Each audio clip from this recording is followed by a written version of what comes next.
MagnusZuffa LLCGetty ImagesAt UFC 216, Demetrious Johnson became the most successful champion in UFC history. By defeating Ray Borg via suplex armbar, Johnson notched his 11th title defense, breaking the record set by Anderson Silva in 2012 and staking a strong claim to the greatest of all time moniker. With that accolade now in Johnson's pocket, many have wondered what's next for the flyweight champion.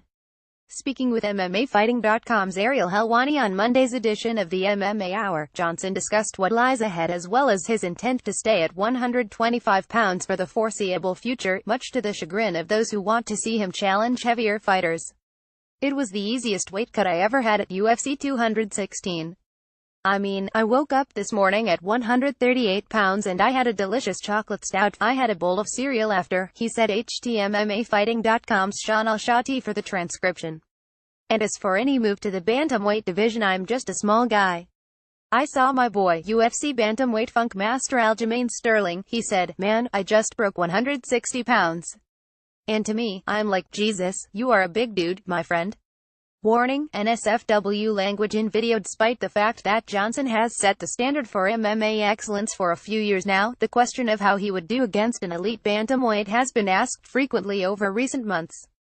This was spurred on by UFC President Dana White, who wound up in a public dispute with Johnson over his refusal to face former bantamweight champion TJ Dillashaw. While Johnson's reasons for turning down the fight were valid, boiling down to him not wanting to face a fighter with no name value who has never made flyweight on the eve of breaking that record, there was a fair bit of grumping about this from MMA fans as well as some pundits. The notion that Johnson is scared of a challenge, however, is absolutely silly.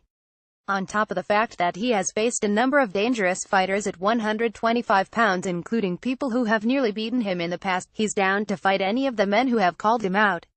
The UFC just needs to pay him what he's worth. And he's worth 7 figures. Make it worth my while, he said. Show me the money. These guys are taking concussions. Like I said after the fight, I'm not in the business to get concussions.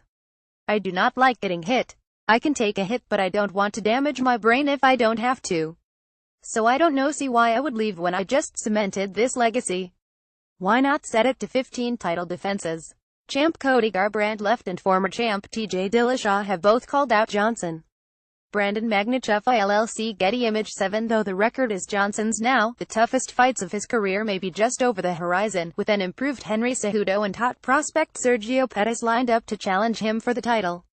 Johnson would enter fights with either of them as the favorite, sure, but the journey from 11 to 15 is shaping up to be harder than the trip from 0 to 10. Of course, a nice layover fight against a bantamweight would be fun.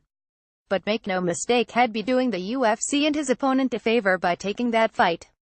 And favors shouldn't come free in the prize fighting business.